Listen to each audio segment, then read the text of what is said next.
los avisos. Ahora el tema es cómo hace para estar con Bien. remera, porque la ve tengo frío. No, pero acá en el estudio está bastante lindo el clima, se nota, sí. Estoy clima, ropa primaveral ya. Bueno, vamos a continuar con lo que son las bolillas 6 y las bolillas 7 de federalismo. Vamos a empezar con un repaso y luego sí meternos en el tema de hoy que tiene que ver o que se relaciona con esta distribución de competencias, un poquito lo que tiene que ver con las provincias, las facultades que tienen las potestades provinciales luego de la reforma del 94, y si llegamos empezamos a ver intervención federal, ¿sí? Pero bueno, paso a paso. Vamos a compartir la pantalla. Bien. Bueno. La clase pasada habíamos arrancado a hablar de federalismo, y cuando empezamos a hablar de federalismo, inevitablemente tocamos y mencionamos el artículo 1 de la Constitución, este artículo que inaugura la primera parte, o el primer segmento, o el primer bloque que se dice de la Constitución Nacional, que si lo tenemos que clasificar, decimos una declaración. ¿Se acuerdan que habíamos dado una definición de Mejián de qué es o qué significa que sea una declaración? Y a la conclusión que llegamos es que el artículo 1, al delimitar el perfil político del Estado argentino, nos permite entender y nos permite decir que el Estado argentino adopta como forma de gobierno la forma republicana y de una democracia representativa, que hablamos colaborativa, participativa, y como forma de Estado la forma federal. Y ahí esto lo voy adelantando, porque es un repaso que hacemos como para entrar en el tema. Y ahí sí empezamos a ver los distintos tipos de Estado. Particularmente lo que hicimos fue dar una definición de Estado, de cuáles son sus elementos constitutivos, es decir, cuáles son los elementos que hacen a un Estado, y a partir de la interacción o de la relación entre dos de ellos, podíamos tener distintos tipos de Estado. ¿Se acuerdan que habíamos dicho que en un extremo teníamos la confederación, en el otro extremo o en la punta totalmente antagónico y opuesto el Estado unitario, y en el medio ¿sí? Nos encontrábamos con el Estado federal? ¿Se acuerdan que habíamos dicho que se encontraba en el medio? Porque el Estado federal no supone ni una descentralización extrema como la confederación, donde los Estados miembros tienen estos derechos de secesión y los derechos de nulificación, pero tampoco en el Estado federal hay una centralización del poder, es decir, no hay un gobierno único, un gobierno central, no están concentradas las atribuciones gubernamentales, ¿sí? Sino que el Estado federal, que lo ubicamos en el medio,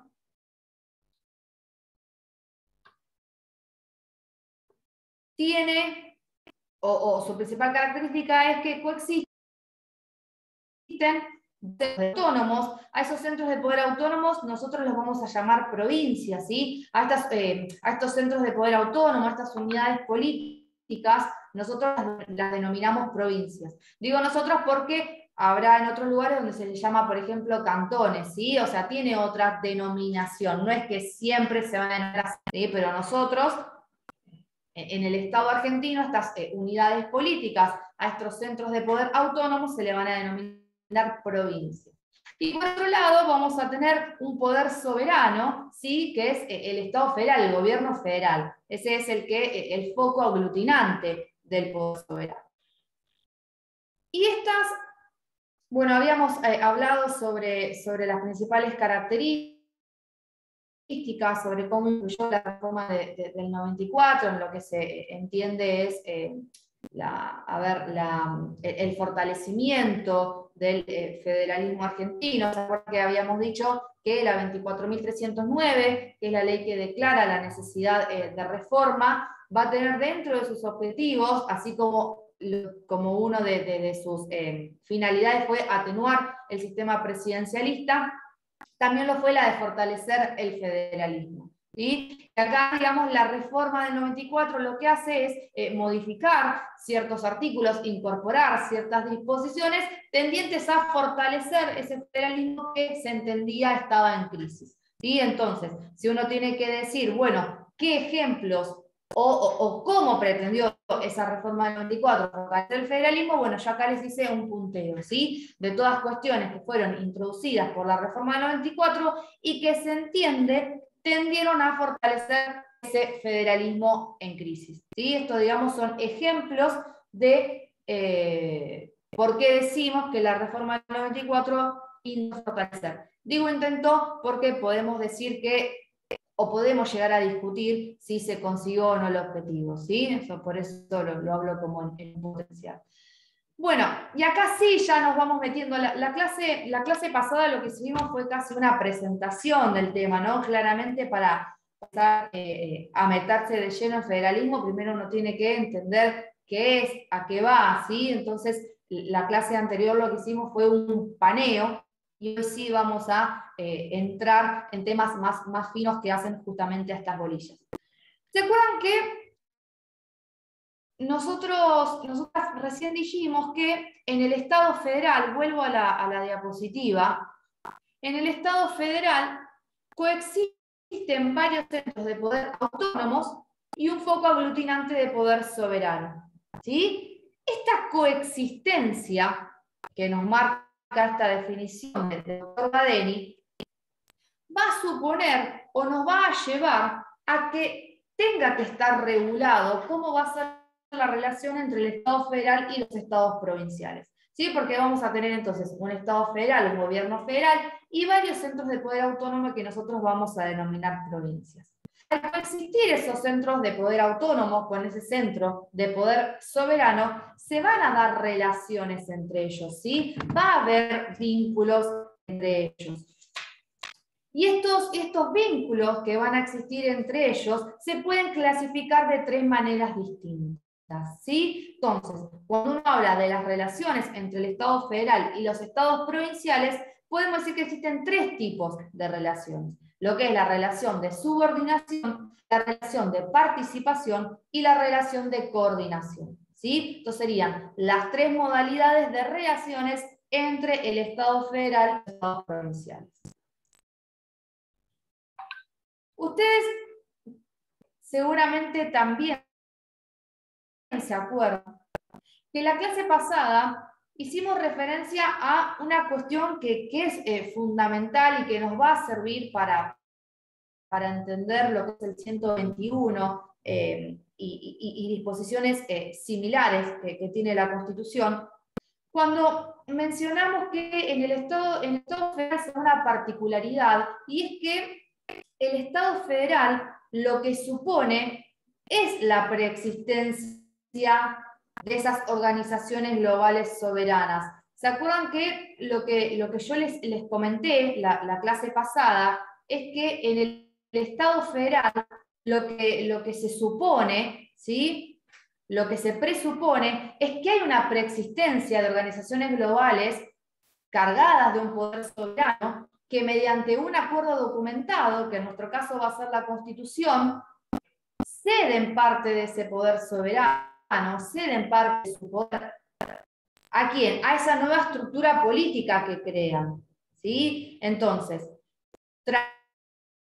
traducido, ¿qué significa esto? Las provincias históricas, ¿sí? Eran organizaciones globales soberanas que se desprendieron de su soberanía, ¿sí? ¿Y dónde depositaron esa cesión de poder que hicieron? Bueno, en esa nueva estructura política, que ¿cuál es? El gobierno federal, ¿sí? Pero las provincias no es que se despojan, no es que se despojaron absolutamente de poder, sino que las provincias mantuvieron una personería política por medio de la autonomía, ¿sí? O sea, las provincias, esas organizaciones globales, se despojan de su poder soberano, dejan de ser entes soberanos y pasan a ser entes autónomos, ¿sí? Porque el único soberano en el Estado federal es el gobierno federal. Y las provincias pasan a ser entes autónomos, que es una categoría política, la autonomía, que está en el medio de la soberanía y de la autarquía.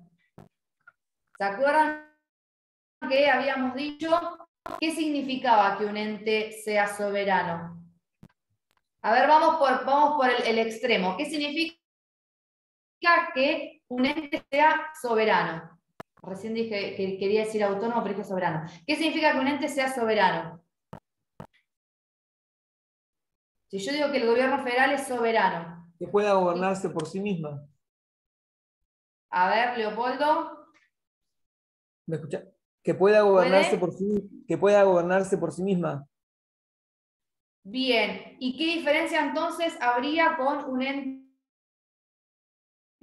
o una organización global autónoma? O sea, ¿cuál sería la diferencia entre el autónomo y el soberano?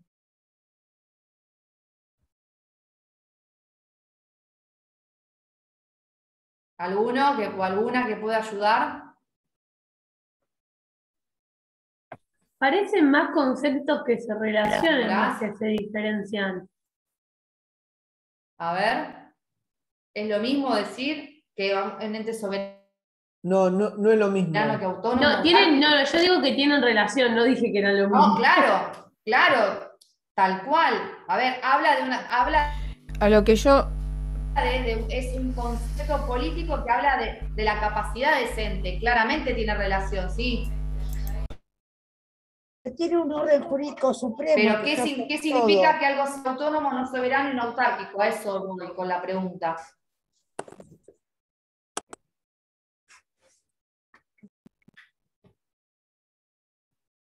¿Nadie? Autónomo no será que no se tiene que regir por, o sea, que se puede regir solo y soberano que, bueno, no, parece lo mismo, profe, no puedo. Para mí, profe, está relacionado siempre hacia otro, es decir, con la relación que tenga con otro, soberano de otro. Por ejemplo, el Estado es soberano de las provincias, o las provincias del Estado, ¿se entiende? Bueno, viene un poco del lado que nos cuenta acá Nicolás, porque claramente cuando También uno que es dice las provincias... autosuficiente, profesora. A ver, Desde el punto de vista autárquico, ¿quién es habla? que es ¿Marcela? quiero decir que cuando usted dice que es autárquico, también que es autosuficiente como Estado.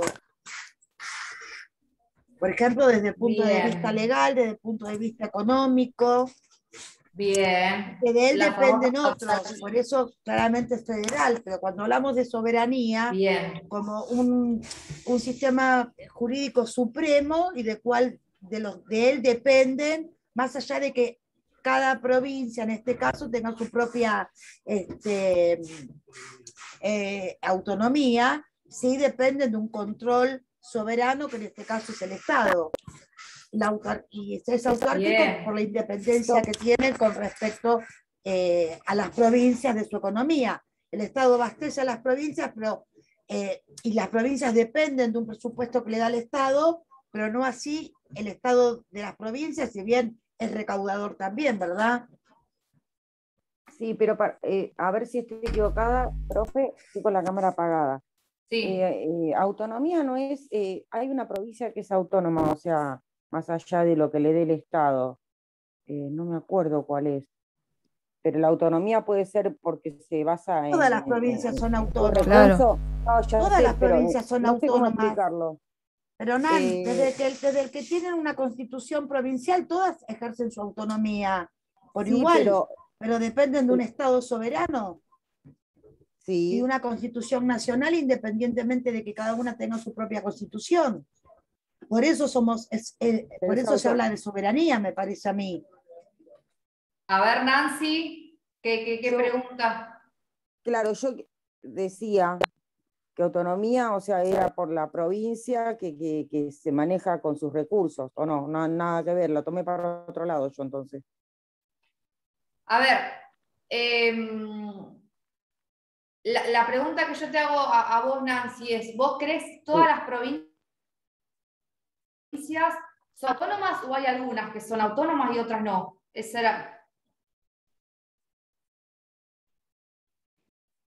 Hola, hola. Hola. Ah, se cortó la pregunta cuando me estabas preguntando. No, que a partir de tu comienzo vos dijiste algo así como que había una provincia o algunas provincias que eran autónomas. Entonces la pregunta que yo te hago es, ¿crees que todas las provincias que integran el Estado argentino son autónomas o hay algunas que sí y otras que no? Y eventualmente si hay algunas que no son autónomas, ¿qué sería? O sea, sería como la repregunta a tu pregunta. Capaz que yo la entendí mal. No, es correcto. Así ¿Alguno o alguna le quiere aportar algo? Todas las provincias que integran el Estado argentino son autónomas. Bien. Todas ejercen su autonomía. Sí. De hecho, todas tienen su constitución provincial. Sí, son autónomas. Pero algunas más que otras, me parece, yo a mi punto de vista. No, Nan. ¿No? No sé, yo pensé que sí. Mira, ahora me saqué la duda. No, pueden tener más presupuesto que otras. Claro, el Estado les da. Pero pero el presupuesto no demarca la autonomía que tenga una provincia. Claro. Vamos a cederle la palabra al único compañero que siempre está a la mano, es muy correcto, Carlos, así que te la concedemos. No, pero son todas autónomas y soberano es el que se gobierna a sí mismo, algo parecido. Claro, bueno, ahí me sacaron la duda. Listo. Gracias. Bien. Todas las provincias, son autónomas, sí. Todas las provincias que integran el Estado argentino son autónomas. ¿Y qué significa que sean autónomas? O sea, ¿a qué apunta este término, digamos, político, ¿no? Que es la autonomía? Que un ente sea autónomo, y en este caso, al decir que las provincias son autónomas, lo que estamos diciendo es que están capacitados para dictarse sus propias leyes, ¿sí? De hecho, seguramente si empezaron a leer la Constitución, dieron con uno de los primeros artículos importantísimo para esta parte, que es el artículo 5, donde el artículo 5 nos deja claro que cada provincia se da su propia Constitución. ¿Bien? Ahora, ¿por qué decimos que son autónomas? Porque si bien se dan su propia Constitución, están subordinadas, ¿sí? Y de hecho el artículo 5 lo deja claro cuando menciona: cada provincia dictará para sí una constitución bajo el sistema representativo republicano de acuerdo con los principios, declaraciones y garantías de la Constitución Nacional y que asegure su administración de justicia, su régimen municipal y la educación primaria. Es decir, el artículo 5 les reconoce la posibilidad, la potestad a las provincias de dictar sus propias constituciones, pero tienen ciertas limitaciones, ¿sí? Entonces, por eso decimos que las provincias son entes autónomos. ¿Por qué? Porque tienen la posibilidad de dictarse sus propias leyes, pero reconocen, ¿sí?, una limitación externa. ¿Bien? Al soberano eso no le sucede, ¿sí? El soberano dicta sus propias leyes sin reconocer límites externos. Bien, esa es la diferencia entre un ente soberano y un ente autónomo. Bien, y en el autárquico solamente hay una facultad de administración, pero no tienen capacidad para dictar sus propias leyes. Bien, entonces lo que decía Constanza es así, o sea, hay una relación entre los tres términos. Claramente los tres términos refieren a lo mismo, pero, tienen como punto de partida o de diferenciación la misma cuestión, pero los tres marcan realidades políticas distintas. ¿Sí? No es lo mismo un ente soberano que uno autónomo y que uno autárquico. Bien, dicho esto, vamos a arrancar entonces con la primera relación que apunta mucho a esto que estamos señalando recién. Porque la primera relación que existe entre el Estado federal y los estados provinciales es la llamada relación de subordinación. Y la llamada relación de subordinación se expresa en la conocida supremacía federal. ¿Sí? Ustedes seguramente ya han leído esta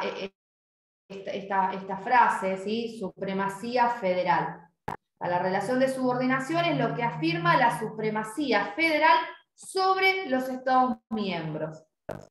Y decir que se afirma esta supremacía federal sobre los Estados miembros no significa decir que los gobiernos están subordinados al gobierno federal, ¿sí? No quiere decir que las provincias están subordinadas al Estado federal. Lo que significa, o lo que quiere decir, es que lo que se subordina son los ordenamientos jurídicos, ¿sí? Los ordenamientos jurídicos provinciales se subordinan al ordenamiento jurídico federal. Vamos a leer la diapositiva. Dice, Marcela, sí. Perdón, tenía el micrófono apagado. Porque, Estás muteada. ¿ahora? Ahora no. Profesora, discúlpeme, ¿por qué se ve desde un punto de vista negativo que los ordenamientos jurídicos locales dependan de un orden federal? No es negativo como a ver, es negativo en el sentido de que marca como una prohibición. Eso también. Y una vez lo leí hace mucho en un artículo, en un diario. Es negativo. Y no entiendo por qué es negativo. A ver. Porque yo lo veo hasta casi necesario. No. Pero por eso. A ver, en esta diapositiva, en este contexto, ¿sí? El calificativo negativo está visto como un punto de vista de prohibición, no del punto de vista de calificando esa modalidad. No es que negativo en el sentido de malo. Perfecto. ¿Sí? Fíjate. Perfecto. Gracias, profe. Claro, no es que cuando yo digo en un sentido negativo es en un sentido malo, no está como un sinónimo de malo, sino como un sinónimo de restricción. ¿Se entiende? Porque dice, la relación de subordinación lo que hace es afirmar la supremacía federal sobre los Estados miembros, de los cuales se derivan dos cuestiones. En un sentido negativo es que los ordenamientos jurídicos locales no pueden contradecir el orden federal. Artículo 31 de la Constitución Nacional. ¿Sí? Vamos al artículo 31 de la Constitución. Esta Constitución, las leyes de la Nación que en su consecuencia se dicten por el Congreso y los tratados con potencias extranjeras son la ley suprema de la Nación. Y las autoridades de cada provincia están obligadas a conformarse a ella. ¿Sí? Entonces, esto es lo que reafirma este principio de supremacía federal, que en un sentido negativo lo que importa es que los ordenamientos jurídicos locales no pueden contradecir esto que acabamos de leer. ¿Sí? Tienen que estar sometidos a esto que acabamos de decir. Pero también tiene una connotación positiva, y es que se les imponen ciertas exigencias concretas que deben acatar. Y es el artículo 5 que acabamos de leer y el artículo 123. ¿Qué dice el artículo 123? Cada provincia dicta su propia constitución conforme a lo dispuesto por el artículo 5, asegurando la autonomía municipal y reglando su alcance y contenido en el orden institucional, político, administrativo, económico y financiero. Entonces, ¿qué le está diciendo acá? O sea, de los artículos 5 y de los artículos 123, ¿qué le dice el gobierno federal a las provincias? Se pueden dictar su propia constitución, pero tienen que respetar esto que yo les estoy estableciendo. ¿Qué son esas exigencias o dónde encontramos esas exigencias? En el artículo 5 y el 123. Si ustedes ven, en el 123 se suma una exigencia a las ya enumeradas en el artículo 5 y que tiene que ver con la autonomía municipal. Si ustedes prestaron atención cuando leímos recién el artículo 123 y recuerdan lo que leímos cuando vimos el artículo 5, se incorpora un requisito que tiene que ver con asegurar la autonomía municipal. Y esto es porque la reforma del 94 quiso poner un fin a esta discusión acerca de si los municipios eran entes autónomos o entes autárquicos. ¿Sí? La discusión la finaliza el artículo 123 cuando le dice a las provincias que tienen que asegurar la autonomía municipal, pero claramente no lo pudo decir también en el artículo 5, porque ustedes saben que la Constitución tenía prohibido tocar la primera parte de la Constitución, ¿sí? O sea, los primeros 35 artículos no se pudieron modificar. Entonces no pudo incorporar esto de la autonomía municipal en el artículo 5. Lo dice en el 123. ¿sí? Entonces, si tenemos que decir por qué las provincias son entes o entidades políticas autónomas, tiene que ver justamente por esto, por la subordinación de los ordenamientos jurídicos locales al orden federal y por la posibilidad de dictarse sus propias leyes, pero cumpliendo ciertas exigencias que le impone el gobierno federal. ¿De dónde surge esto? Artículo 31, 5 y 123. ¿Sí? La famosa, entonces, supremacía federal que está dentro de la relación de subordinación.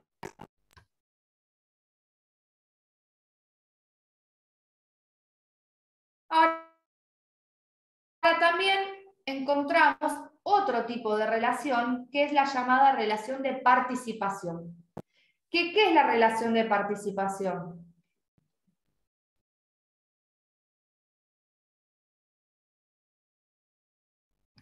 Marcela, ¿querés hacer alguna pregunta? Sí, pero no quería interrumpir, pero no puedo escribir porque leo mal. Pregunta, profe, ¿por qué el artículo 31, yo a medida que usted los va diciendo, yo los voy leyendo y los voy marcando, exceptúa que hay una parte que dice, salvo para la provincia de Buenos Aires, los tratados ratificados después del pacto del 11 de 1859? Tiene que ver cuando después Buenos Aires se acopla, por decir así, a la Constitución del 53, ¿tiene que ver con eso? Sí, exactamente. Perfecto. Exactamente. Igual eso ahora lo vamos a ver un poco más adelante, cuando veamos detenidamente lo que tiene que ver con provincias, que nos vamos a meter de lleno en eso, y ahí vamos a andar un poquito más en estas cuestiones. No me quiero ir mucho de tema, así termino lo que Perfecto. son las relaciones, las 3 tipos de relaciones, y después nos metemos en eso. Perfecto, perfecto. Vamos a la relación de participación. La relación de participación lo que importa es reconocer, ¿sí? Reconocer en alguna manera la participación de las provincias en la formación o en la toma de decisiones del gobierno federal. Entonces, básicamente lo que importa la relación de participación, o lo que implica la relación de participación, es permitirle a las provincias que intervengan en la toma de decisiones que realice el gobierno federal. Leo la filmina. Relación de participación pretende explicar la participación de los Estados miembros. Estados miembros es un sinónimo de provincias, ¿sí? O sea, podemos decir provincias o Estados miembros, en la formación de la voluntad federal. Y acá hay ejemplos. ¿Cómo se da esta relación de participación? Y bueno, puede tratarse por una participación orgánica, ¿sí? Ustedes saben que el Congreso es un órgano bicameral que está integrado por una Cámara de Diputados y por una Cámara de Senadores. Eso lo saben. La Cámara de Senadores, ¿a quién las representa? A las provincias. A las provincias. Bien, a las provincias, perfecto. Y ustedes saben que en el procedimiento de formación y de sanción de una ley intervienen las 2 cámaras, ¿sí? Entonces, ahí, en la Cámara de Senados, al representar las provincias, se estaría dando este tipo de relación de participación. Pero también nos dice que hay una participación normativa. ¿Y cuándo sería este suceso? Y nos dice, por medio del cual los Estados miembros de las provincias tienen una participación necesaria para la creación de ciertas normas federales. Por ejemplo, el caso de la ley convenio en materia de coparticipación impositiva. El artículo 75, inciso 2 de la Constitución, que fue incorporado con la reforma del 94, constitucionaliza lo que es la coparticipación, el régimen de coparticipación, algo que ustedes van a ver en la orilla 8, en los recursos del Estado federal. Y la ley, el artículo, lo que establece, el artículo 75, inciso 2, es que esta famosa ley convenio, ¿sí? Que es una ley que justamente lo que va a regular es todo lo que tiene que ver con la coparticipación impositiva, tiene como cámara de origen la Cámara de Senadores. Ustedes saben que y acá hago un paréntesis como para que se entienda un poco. El Congreso es un órgano bicameral, ¿sí? Hay una Cámara de Diputados y una Cámara de Senadores. Una ley, o mejor dicho, cuando se aprueba un proyecto de ley, pasó por ambas cámaras, ¿sí? O sea, tiene que transitar por las dos cámaras. En principio, un proyecto de ley puede tener nacimiento en cualquiera de las cámaras del Congreso, ¿sí? Un proyecto de ley puede nacer en la Cámara de Diputados o puede nacer en la Cámara de Senadores, indistintamente, ¿sí? En principio, o sea, por regla general. Sin embargo, la Constitución nos va a decir que ciertas cuestiones tienen una cámara de origen ya determinada. Por ejemplo, en materia de contribuciones o no sé, reclutamiento de tropas, artículo 52 de la Constitución, la Cámara de origen es la Cámara de Diputados. En lo que es la ley convenio, ¿sí? Del artículo 75, inciso 2, es la Cámara de Senadores, como también lo que es el artículo 75, inciso 19. ¿Qué quiere decir entonces? Que si bien el principio general es que un proyecto de ley puede nacer en cualquiera de las cámaras del Congreso, la Constitución en determinados supuestos marca obligatoriamente cuál es la Cámara de origen.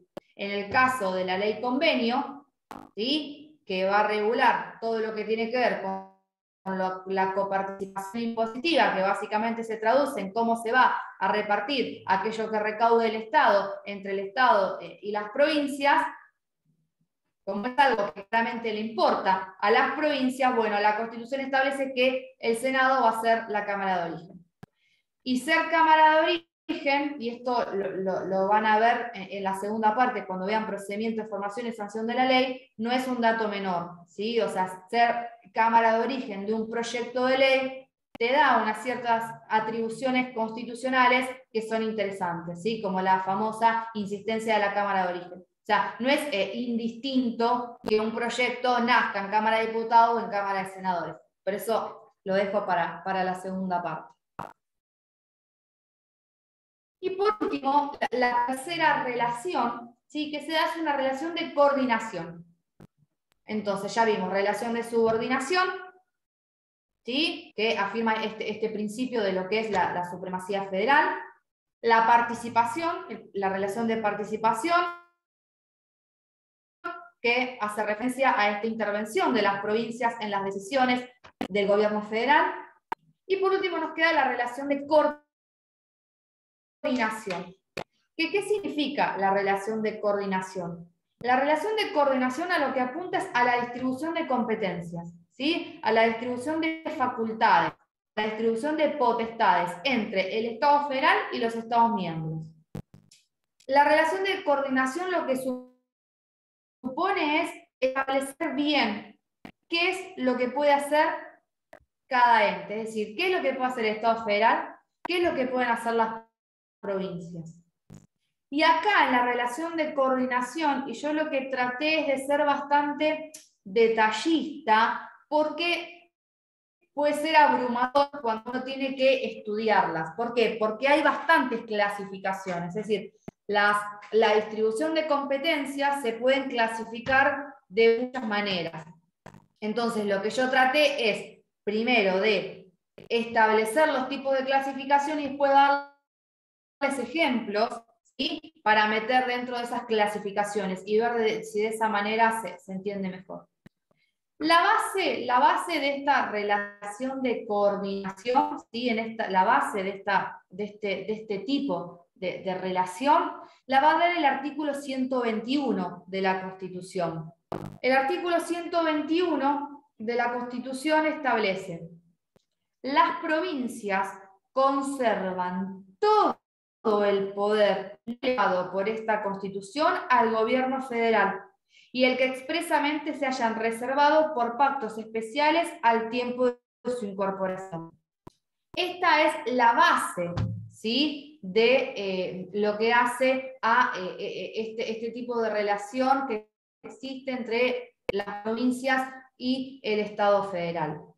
Y esto tiene que ver con esta explicación que hacíamos de la principal característica del Estado federal, que es presuponer que esas organizaciones globales tenían un poder soberano y que cedieron parte de su poder a esa nueva estructura política, ¿sí? Nosotros lo que decimos es que las provincias incluso preexisten a la propia Constitución, o sea, es un hecho histórico que esas organizaciones globales soberanas preexistían a la Constitución. ¿Por qué? Porque cuando deciden unirse lo hacen por medio de un documento que va a ser la Constitución. Entonces, históricamente las provincias preexisten a la Constitución, pero jurídicamente lo que vamos a decir es que la Constitución las crea, ¿sí? Esto es como un juego, pero tiene que ver justamente con la característica del Estado federal. Entonces, nuestro sistema constitucional optó por la fórmula establecida en el artículo 121, según por el cual las provincias conservan todo el poder que no le delegaron por medio de la Constitución al gobierno federal o el que expresamente se hayan reservado. ¿Qué quiere decir esto? Que en el modelo argentino fueron las provincias, ¿sí? Han sido las provincias las que se han reservado todas las potestades que en modo expreso no delegaron al gobierno federal por intermedio de la Constitución. ¿Bien? Entonces, la delegación de potestades tiene que estar expresamente establecida en la Constitución. ¿Sí? ¿Por qué? Porque se entiende que lo que no está expresamente detallado es un poder que no delegaron. Bien, este análisis se desprende del artículo 121 de la Constitución, va a ser la base para entender esta relación de coordinación, de distribución de potestades entre el Estado federal y las provincias. ¿Cómo se clasifican?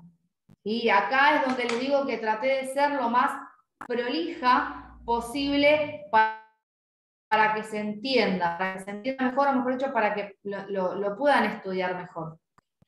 Las facultades, ¿sí? O las podemos clasificar en primer lugar, facultades que son exclusivas del gobierno federal, ¿sí? Hay competencias, hay potestades que son del gobierno federal. ¿Bien? Por otro lado, claramente hay potestades que solamente van a poder hacer los gobiernos provinciales.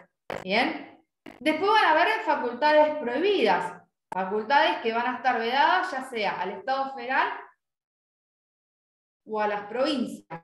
Vuelvo a repetir, lo que estoy haciendo ahora es enseñarles, o sea, mostrarles, contarles los tipos de clasificación. Después lo que hago más adelante es dar ejemplos, ¿sí? Por eso ahora simplemente me limito a decir los tipos de clasificación.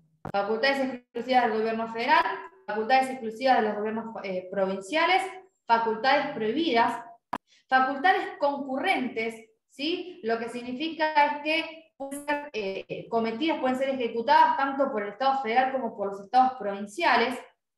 Facultades compartidas, esto es interesante. Las facultades compartidas son aquellas que, para ser ejecutadas, para ser ejercidas, tienen que ser ejecutadas en simultáneo por el Estado federal y por la provincia que participe.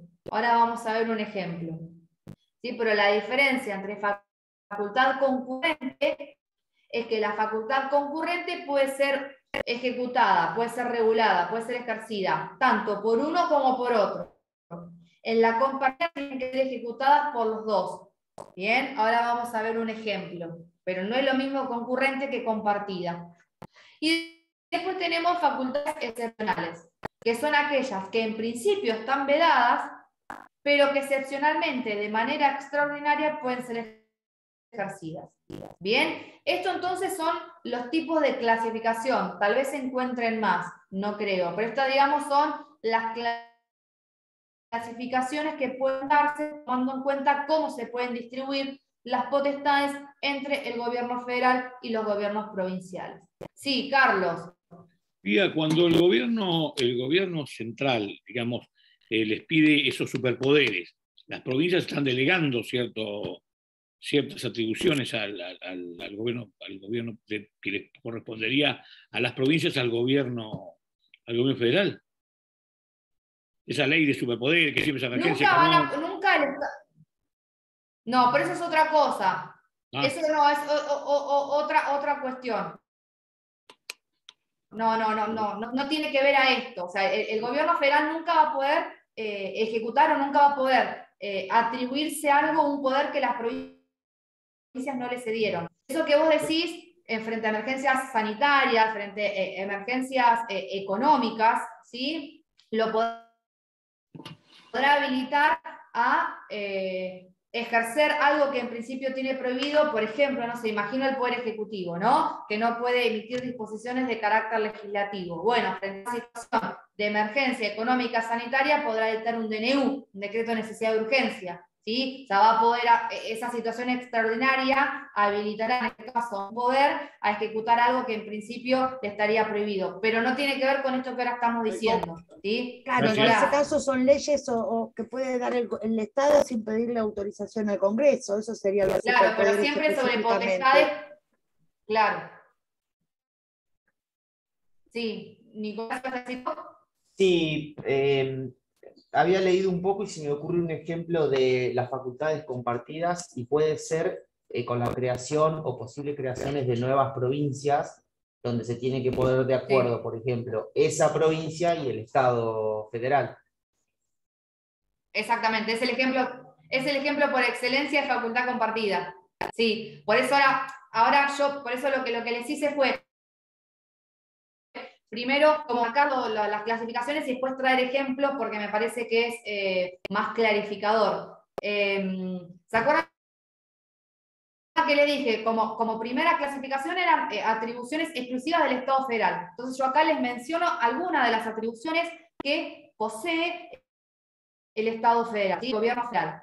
Decretar el estado de sitio, la intervención federal, declarar la guerra, hacer la paz, ¿sí? Esas son, digamos, atribuciones que tiene exclusivamente el gobierno federal. Abajo están las atribuciones exclusivas de las provincias. Por ejemplo, dictar sus constituciones, ¿sí? Los códigos de forma, lo que tiene que ver con las leyes procesales, crear regiones para el desarrollo económico y social. Y esas son atribuciones que son de las provincias exclusivamente.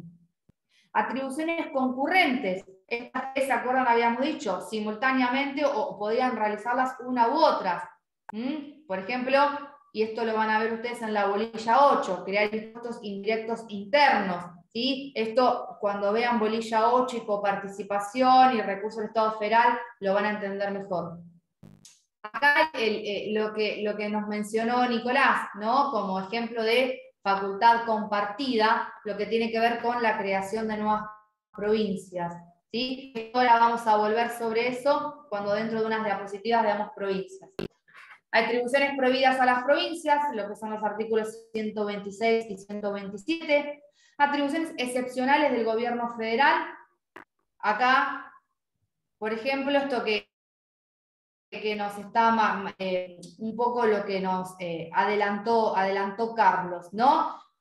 Los impuestos directos en principio son atribuciones de las provincias, ¿sí? La facultad de crear y de establecer impuestos directos son de las provincias, o sea, primigeniamente es una potestad de los gobiernos provinciales. Ahora, cuando hay una situación extraordinaria, ¿sí? Que la Constitución va a decir cuando la defensa, la seguridad común y el bien general y por un tiempo determinado, el gobierno federal puede atribuirse esa potestad, ¿sí? Es un poco lo que nos planteaba Carlos al comienzo. Si bien entonces es una potestad que tienen las provincias, el gobierno frente a una situación extraordinaria, excepcional, dice, bueno, yo voy a tomar esta potestad y yo la voy a ejercer.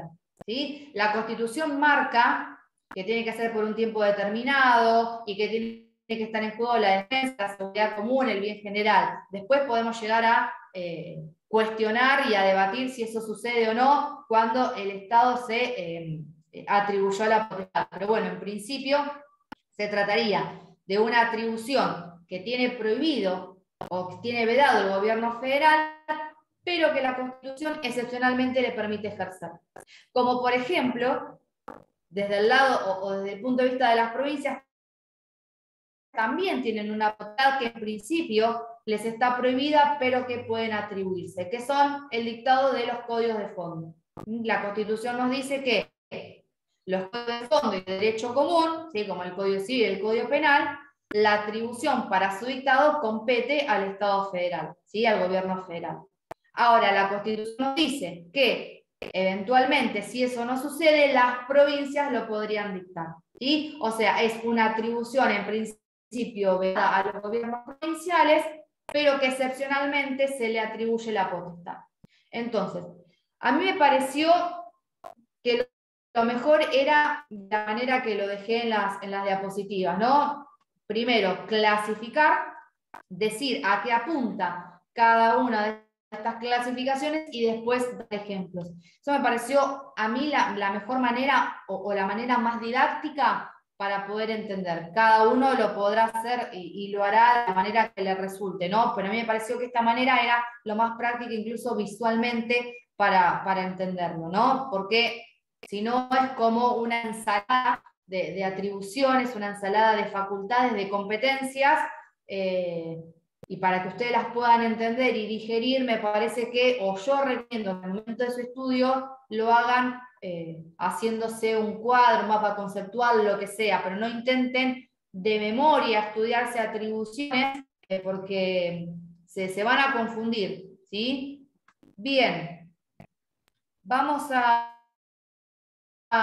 seguir unos minutitos más y vamos terminando. Como venimos mencionando, las provincias son unidades políticas, ¿sí? Nosotros estamos utilizando como sinónimo de provincias estados miembros, no es una denominación que la usamos como un sinónimo, ¿no? O sea, cuando decimos unidades políticas, estados miembros, provincias, estamos diciendo lo mismo. Que la principal característica, ¿sí? Y esto un poco también a la pregunta que surgió al principio, la principal característica es que estas provincias que componen al Estado Federal Argentino no son soberanas, ¿sí? Tampoco son autárquicas, son autónomas, ¿sí? Y si yo tengo que justificar esa calificación política de alguna manera por medio de disposiciones de la Constitución, voy a decir que surge del cuerpo armónico de los artículos 5, 31, 122 y 123. ¿Sí? O sea, de esas disposiciones de la Constitución encontramos el fundamento del por qué decimos que las provincias son entes autónomos y no son entes soberanos. Esto es algo que nos tiene que quedar bien en claro. En un Estado federal, los Estados miembros, las unidades políticas que forman parte de esa estructura, de esa nueva estructura, son autónomos. El único soberano es el gobierno federal. Bien, esto tiene que quedar en claro porque es la base del Estado federal, ¿sí? Es lo que lo va a decir de los otros tipos de estados que existen. ¿Se acuerdan que yo lo que les había mencionado la clase anterior, es una de las características que tienen los estados federales es que se entiende que esa unión que forman los estados miembros es indestructible y es permanente. Nosotras, la clase anterior, lo que señalamos es que el Estado federal, en esta unión entre el gobierno federal y los estados miembros, es indestructible y permanente. Y algo que lo diferenciaba de la confederación, porque si ustedes se acuerdan, la confederación tenían los estados miembros, las provincias, el derecho de secesión, el derecho de separarse de la confederación. Y es algo que en el Estado federal no detentan las provincias. Las provincias no pueden irse del Estado federal, no pueden retirarse, no pueden decir, bueno, no estoy de acuerdo con la ley que legaliza el aborto, entonces me voy, ¿sí? O sea, no estoy a favor de la IBE, entonces me retiro del Estado federal. No pueden retirarse. ¿Por qué? Porque una de las características del Estado federal es que esa unión es permanente y duradera. Ahora, esto también lo habíamos señalado. Por eso, ¿se acuerdan que en la clase pasada habíamos cuestionado estos personajes políticos de ciertas provincias donde decían nos vamos a retirar, ¿sí? Vamos a hacer un referéndum y nos vamos a ir del Estado argentino. ¿Sí? Que no hace mucho estas noticias estaban en los diarios y en las redes, de provincias que decían nos vamos a ir. Eso, con la Constitución que hoy tenemos, sería imposible, porque la Constitución que hoy tenemos adopta como forma de Estado la forma federal. Entonces, si la forma de Estado es federal, las provincias no se pueden retirar. Pero esta salvedad que siempre hacemos es que hoy las provincias, con la Constitución que hoy tenemos, no se pueden retirar. Quiere decir que si una eventual reforma modifica estas disposiciones, ¿sí? Y ya no somos más un Estado federal, las provincias se podrían ir. Esto es, y esto lo mencionamos, y el doctor Jiménez también lo refuerza en su libro, esto apunta contra aquellos que sostienen que incluso esta cuestión no podría tocarse o no podría reformarse. ¿Sí? ¿Se acuerdan que habíamos mencionado que hay un autor que se llama Vidar Campos, que lo que establece es que el artículo 1 forma un contenido pétreo, es decir, que para él lo que se desprende del artículo 1 es inmodificable, es decir, que una eventual reforma constitucional no puede modificar los aspectos o ese perfil político que diseña el artículo 1, incluso darle suma lo del artículo 2. ¿Sí? O sea, los contenidos pétreos para Vidar Campos se desprenden de lo que son el artículo 1 y el artículo 2. ¿Qué significa? Que son contenidos pétreos que una reforma constitucional no los puede modificar. Es decir, que para el autor la Constitución se podría modificar en todo, pero no modificar o no reformar justamente esto que instalan los artículos 1 y 2 de la Constitución Nacional.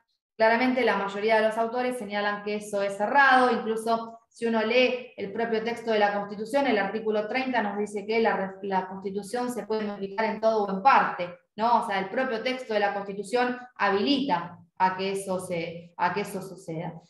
Y es como decimos, la Constitución hoy impide que las provincias se retiren, pero si la sociedad el día de mañana quiere darse una nueva Constitución y entiende que tiene que adoptar una nueva forma de Estado, una nueva forma de gobierno, entiendo que es totalmente posible. ¿Sí? Si la sociedad argentina considera que hay que hacer un cambio de forma de Estado, hay que hacer un cambio de forma de gobierno, y eso es avalado por una reforma, ¿sí? Estaría totalmente válido y estaría totalmente legitimado. ¿Bien?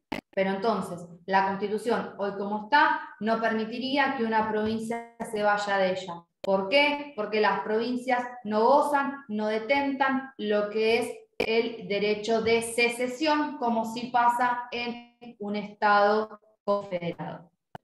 Para ir terminando,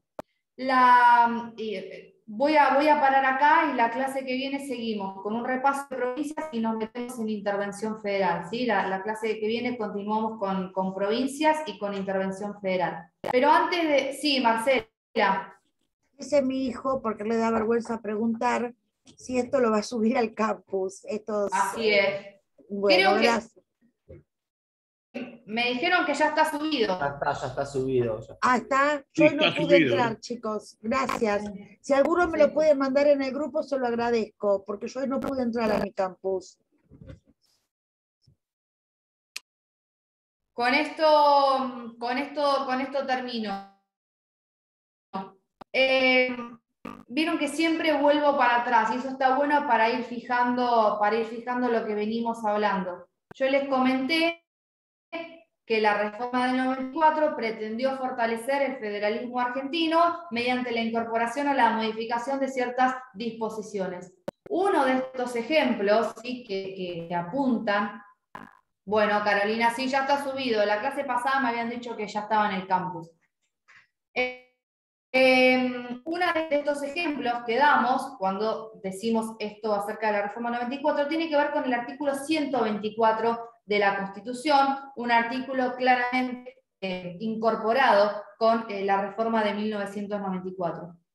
¿Y qué dice el artículo 124? El artículo 124 establece: las provincias podrán crear regiones para el desarrollo económico y social, y establecer órganos con facultades para el cumplimiento de sus fines y podrán también celebrar convenios internacionales en tanto no sean incompatibles con la política exterior de la nación y no afecten las facultades delegadas al gobierno federal o el crédito público de la nación con conocimiento del Congreso Nacional. La Ciudad de Buenos Aires tendrá el régimen que se establezca a tal efecto. Corresponde a las provincias el dominio originario de los recursos naturales existentes en su territorio. El artículo 124 se incorpora con la reforma del 94 y marca dos cuestiones que son trascendentes al momento de fortalecer el federalismo argentino, que son dos potestades que se le dan a las provincias, como son la facultad de crear regiones y la posibilidad de concertar convenios internacionales. Estas dos potestades, ¿sí?, que les atribuye el artículo 124 a las provincias, lo que tiende justamente es a fortalecer este federalismo, ¿sí? Pero el artículo 124 le establece estas potestades, estas atribuciones a las provincias, pero marca un poco la cancha, ¿no? O sea, establece, sí, la potestad de crear regiones para el desarrollo económico y social, pero le da ciertas limitaciones, como también lo hace al momento de permitirle constatar convenios internacionales. Bien, entonces, por ejemplo, el artículo 124 nos va a decir, o tienen la potestad de crear regiones para el desarrollo económico-social. Esa región que se crea no va a constituir un nuevo nivel de gobierno. Es decir, por ejemplo, nosotros tenemos la región centro, ¿no?, que es Santa Fe, Entre Ríos, Córdoba. No es que la región centro va a ser un nuevo nivel de gobierno, no es que vamos a tener el gobierno federal, las provincias, los municipios, la Ciudad Autónoma de Buenos Aires y la región del centro, ¿sí? O sea, no constituye un nuevo nivel. Es una región que se crea, ¿sí?, para promover el desarrollo económico y social. ¿Bien? La creación de estas regiones se tienen que poner en conocimiento del Congreso Nacional, pero no es que se requiere la aprobación. Cuando uno dice que se pone en conocimiento es que se le anuncia al Congreso la creación de la región, mas no se le pide eso la autorización para la creación de la región. Lo mismo pasa con el tema de los convenios internacionales, ¿no? Acá la Constitución marca un poco más los límites al momento de concertarlos, ¿no?, porque él establece ciertas áreas que están prohibidas, ¿no? O sea, ciertas materias de las cuales no puede versar, o de las cuales no puede ser incompatible, o no puede afectar. Pero también decimos esto, de que se pone en conocimiento al Congreso, pero se requiere la autorización del Congreso para que la provincia pueda concertar el convenio internacional. Voy a terminar acá.